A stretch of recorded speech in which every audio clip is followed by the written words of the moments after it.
is Chapter 9, Section 1, Quadratic Graphs and Their Functions. Our learning objective for this section is to graph quadratic functions of the form y equals ax squared and y equals ax squared plus c. So let me throw down the essential understanding.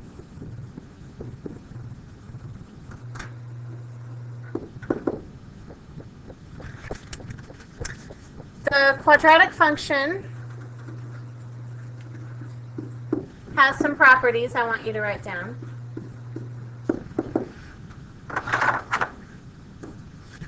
First one is it's non-linear,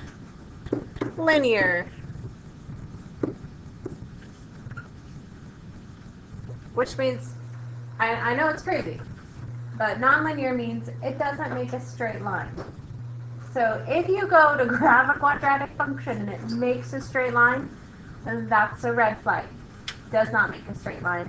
Quadratic function is actually a smooth curve. The rate of change is not constant.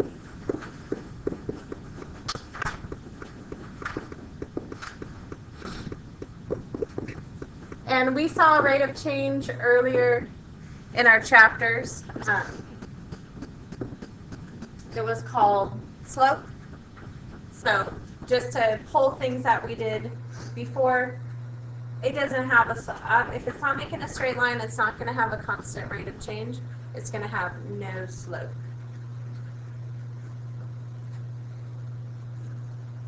This one is a three-part. This one, let me get smooth curve. We talked about that. Let's write it down. And then the last essential understanding is going to be a three-part.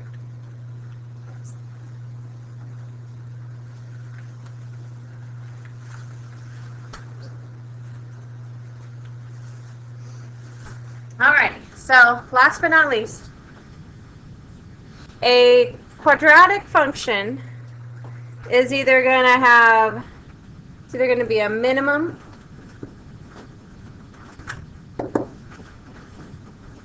or a maximum, and give yourself some room between the two. Because if it's a minimum, it's going to look like this. You have a, let's do a little sketch of a graph. It's going to look like this. Smooth curve, and I call this the smiley. It's either going to be smiley, or if it's a maximum,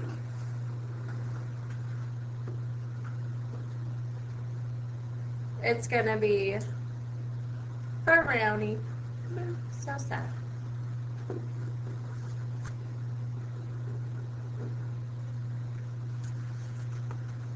So right here at the bottom, that is the minimum. Right here at the top, that is the maximum. It's going to be a smooth curve, non-linear, no slope, minimum or a smiley face, or it's going to be a maximum and be a frowny face. Okay, so a key concept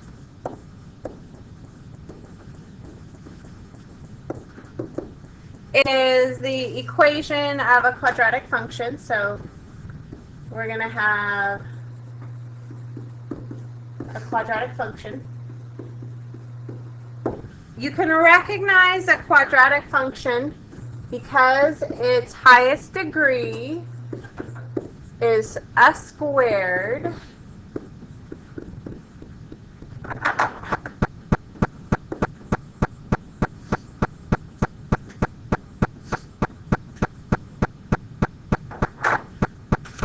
And A, B, and C are constants.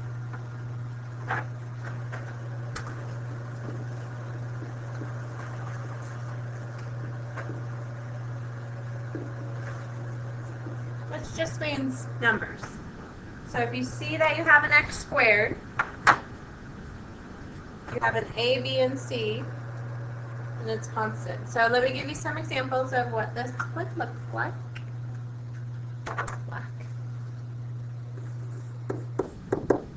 So y equals 3x squared.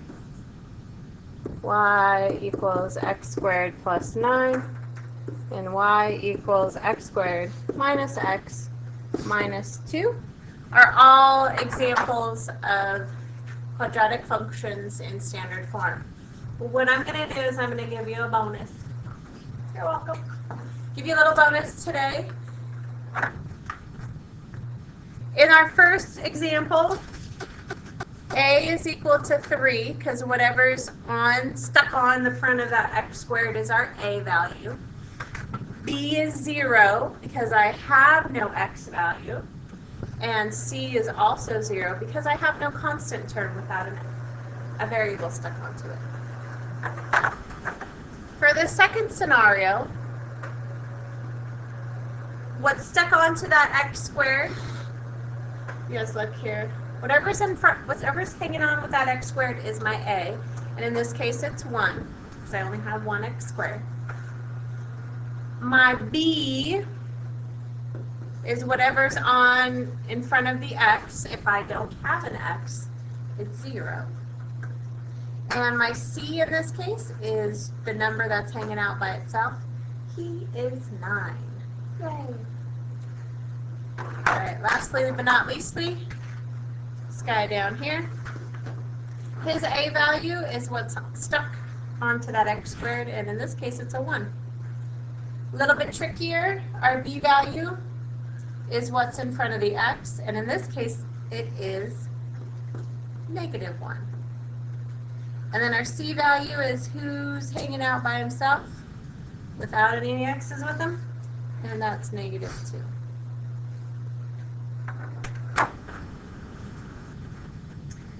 Alright, so now let me show you guys the simplest form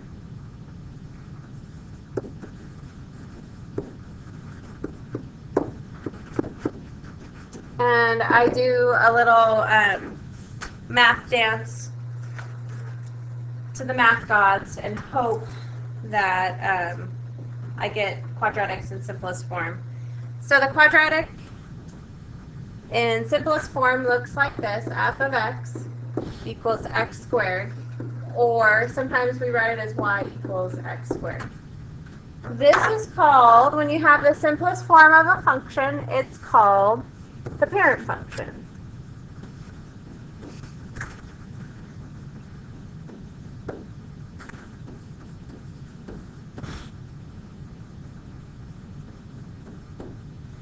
And this is the one we look at, so go ahead, let's highlight that.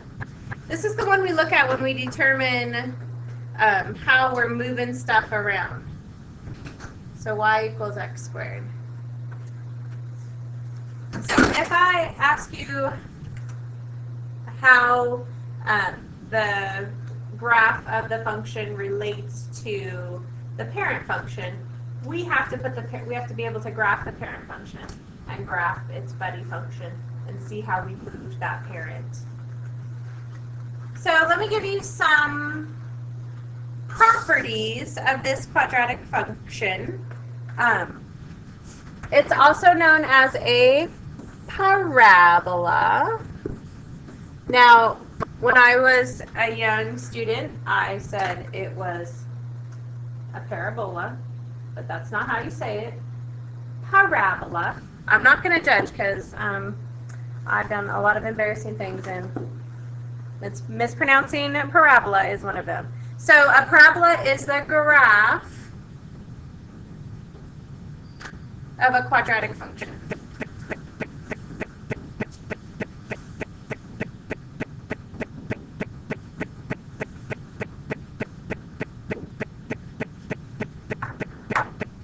And a quadratic function, so let's bullet point this. A quadratic function has symmetry, and when something is symmetrical, it means you can fold it in half and it'll match up exactly. And then, let me scroll this up. Not only does it have symmetry, but it has an axis of symmetry.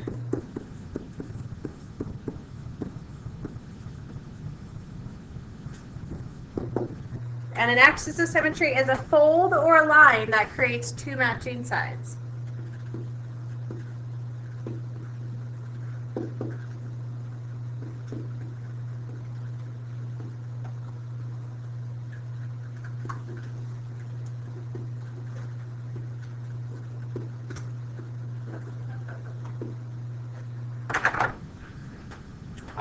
So every parabola also has a vertex.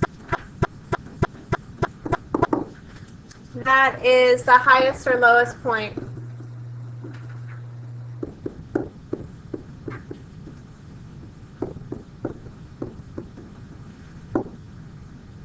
of the parabola.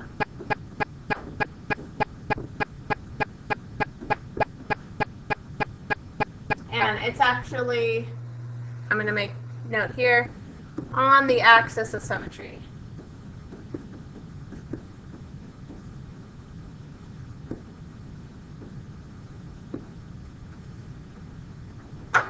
Okay. So let's break this down into two sections.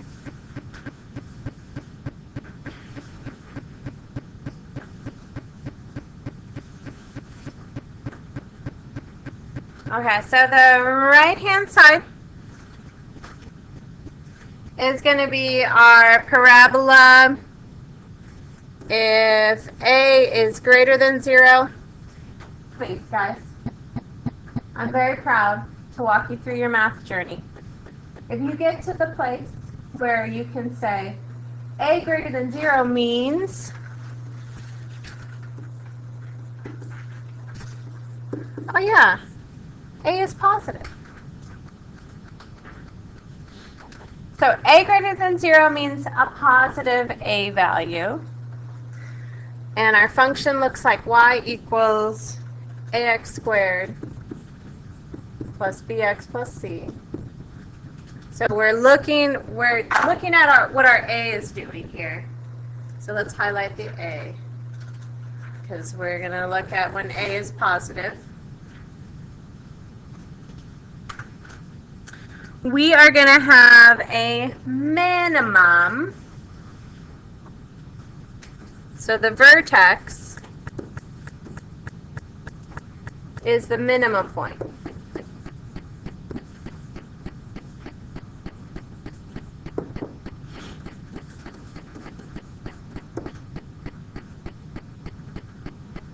Of the parabola.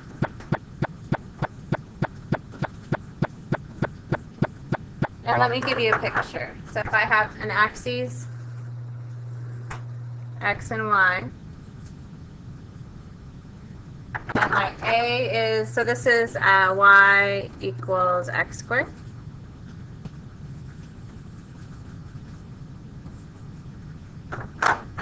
And my minimum point is going to be right. That's my vertex.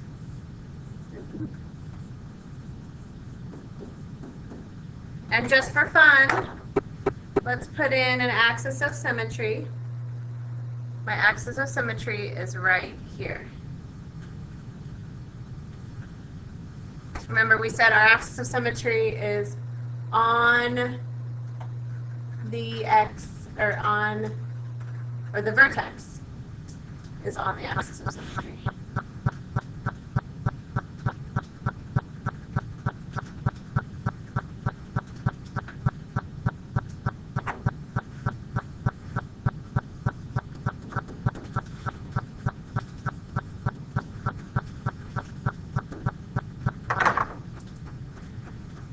So now let's do the other scenario.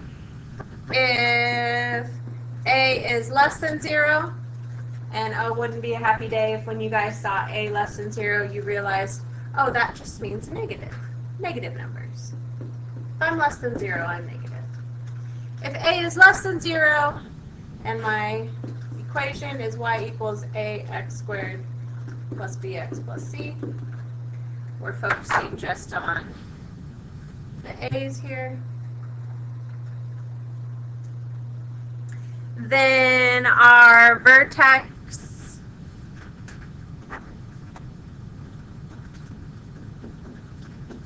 is the maximum.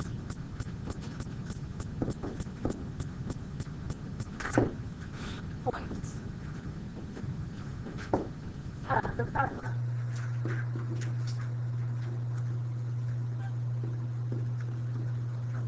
And those of you guys out there taking notes with me, this is a lot of words, and we're writing the same word kind of over and over again. It's kind of like spelling words, where, you know, if you take that pre-spelling test when you're in like 4th grade, you take the pre-test, and then you see which ones you get right, and the ones you get wrong, you have to write 3 times, you have to use them in a sentence. That's kind of what we're doing here. We have a bunch of new vocabulary associated with the quadratic functions, and we are applying the vocabulary. So if you feel like, if I write the word parabola one more time, it's going to drive my brain crazy. It's only because, not because I want to punish you and make you do things that you don't want to do.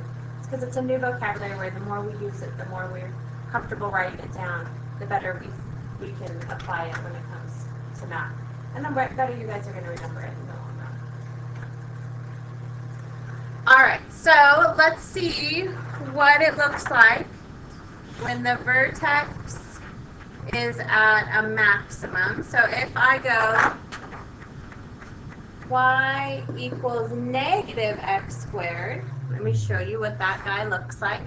He has the same vertex as this guy over here, but he is a frowny face. And that's how I remember maximum and minimum. Maximum makes the frowny, so his A is negative. So here's our vertex. And when we're smiley face, our A is positive. A has a positive personality. He makes a smile. When A is negative and he is a negative personality, he'll make a frowny face. So that's why not. Our axis of symmetry is the same. It's here. All right, so if you are asked,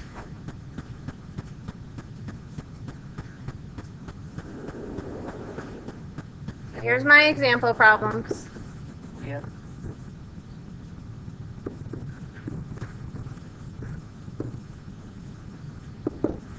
So your example problems are, what is the vertex of the graph?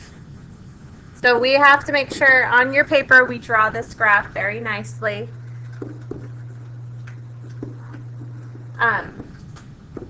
Let's use the highlighter and highlight the word vertex, because he's kind of an important word, and that's what we're trying to find. So remember, the vertex is either going to be the minimum point or the maximum point of the graph. So let's draw a really nice, and in this case I'll extend my page so I have plenty of room to draw a really nice graph. We're going to evenly space our. So if you guys are using lined notebook paper, go ahead and use the lines of the notebook paper to draw the spacing really nice, or graph paper. So if I have, let's count by ones. 1, 2, -1, -2, 1,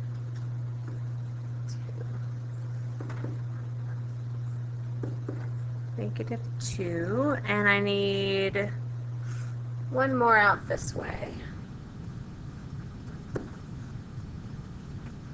Okay, so put this graph on there with me.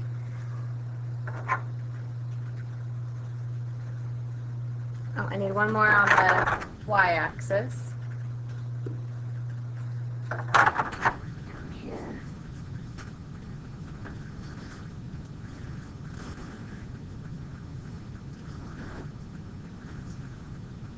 Okay, so I have a nice little smiley face.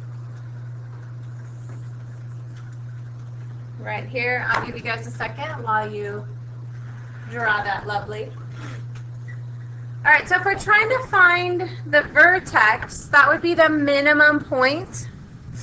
And that is here at -2, -3. Is the vertex. And the second point, you might get questions like, is this the minimum or the maximum? and we would say that this is a minimum value.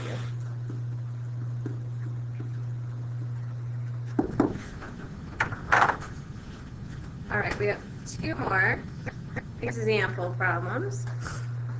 And in this section, please, we're going to graph. It doesn't say this in your book, but I want you to graph this by hand, because the skill doesn't make sense if you're graphing it on a graphing calculator and then just sketching a graph sloppily on your paper. Let's use graph paper. Let's make it a nice graph. Let's make a little table, and we can graph by hand the function y equals negative 3x squared. And what are the domain and range?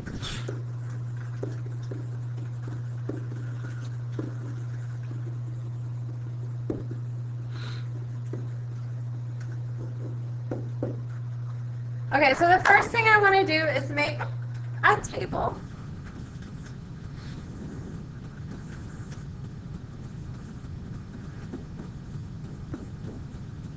And I'm going to create some data points that I can plot on the graph. So I like to go a little before 0 and a little after 0. So when I look at my x-axis, so we're going to graph this out.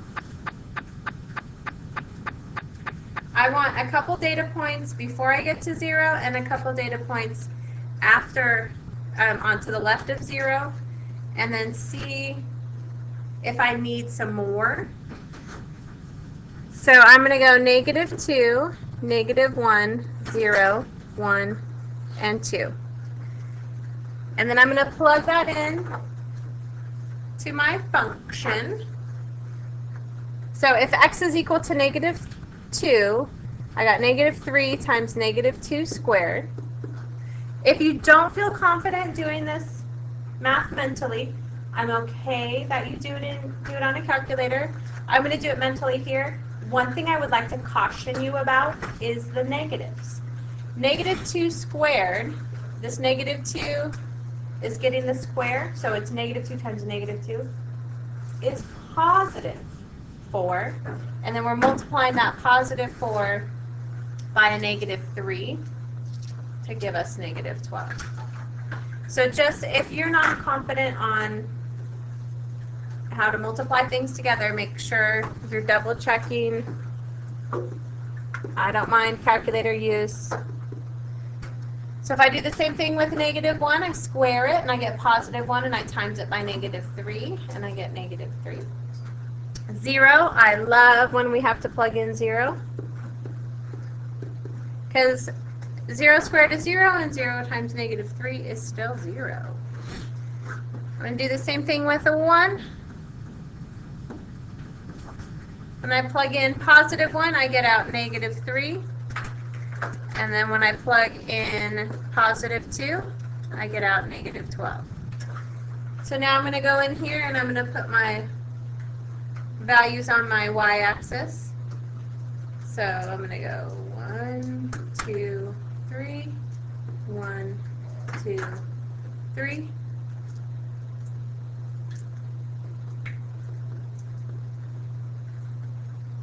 All right, now let's put our parabola on there. I'm going to graph the point negative 2, negative 12.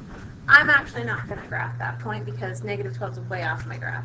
So I'm going to graph x equals negative 1 and y equals negative 3. So that is down here. I'm going to graph 0, 0. And I'm going to graph 1, negative 3. And then I have a nice shape to my parabola. Graph by hand the function, check. What are the domain and range? So we're going to look for domain. We're going to look and see, are there any restrictions on what I'm able to put for my x values? Is there any square roots so where I can't be negative? Are there any denominators that I can't put 0 in the denominator? No. So what I made for x is all real numbers. Yay.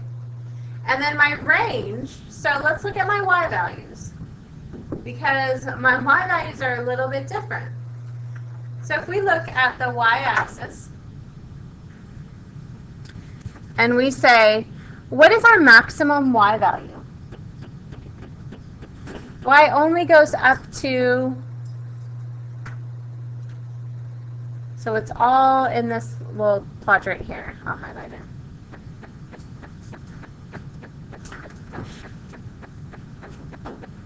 So this area below here. Y doesn't get any value above what number?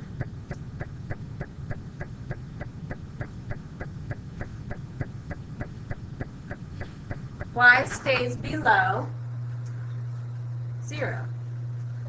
Doesn't get any bigger than 0. Not that it's Y's fault, truly. It is definitely X's fault. Because we really did try to put negative X's in, we tried to put positive X's in, and no matter what we did, we couldn't get Y bigger than 0. So our range is Y less than or equal to 0. Okay, we have one more example, and then we are good to go. So what we're going to do is we're going to compare two functions. So I'm going to compare, we're going to graph y equals x squared, which is our parent function, and y equals x squared minus 3. So we're going to have two little xy tables, one for our first guy,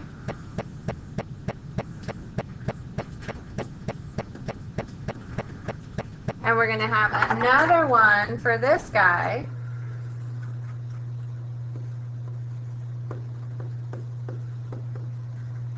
And we're going to do the same thing we did above, where we go, we take a look at what is before and after, and this is negative 2 squared, which is 4. This is negative 1 squared, which is 1. This is 0 squared, which is 0. 1 squared is 1, and 2 squared is 2. X, here, when we go here, we have our value squared and then minus 3. So negative 2 squared is 4. 4 minus 3 is 1. Negative 1 squared is 1, and 1 minus 3 is negative 2. 0 squared is 0. 0 minus 3 is negative 3. 1 squared is 1. 1 minus 3 is negative 2. 2 squared is 4. 4 minus 3 is 1. Okay, so let's put both of these guys on our graph.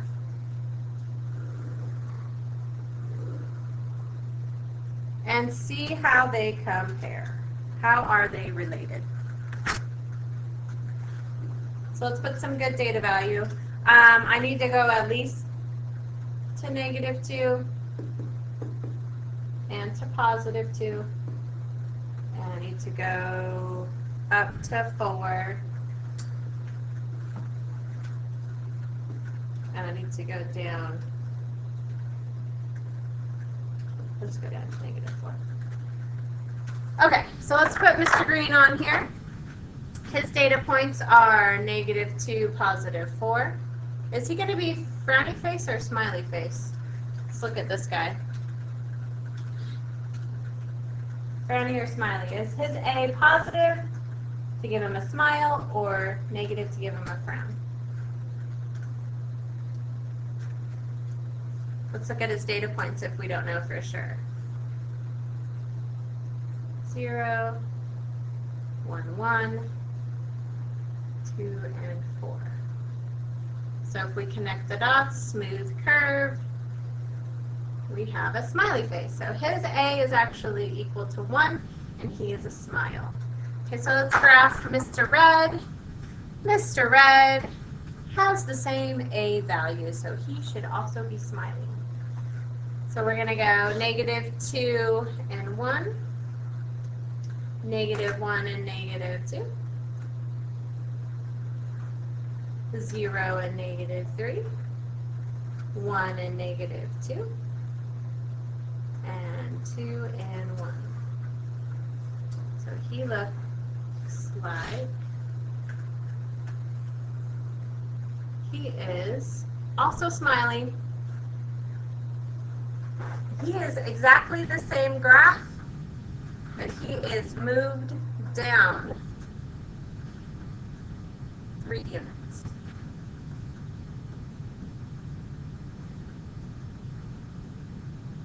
So he's the same graph, he's just moved 3 units down. And I'll tell you, it is not a coincidence. 3 units down and this -3, not a coincidence that it's related. So if that were a +2, guess where this guy would be? He'd be up 2 units. For -10, he'd be down 10 units. So those are definitely related.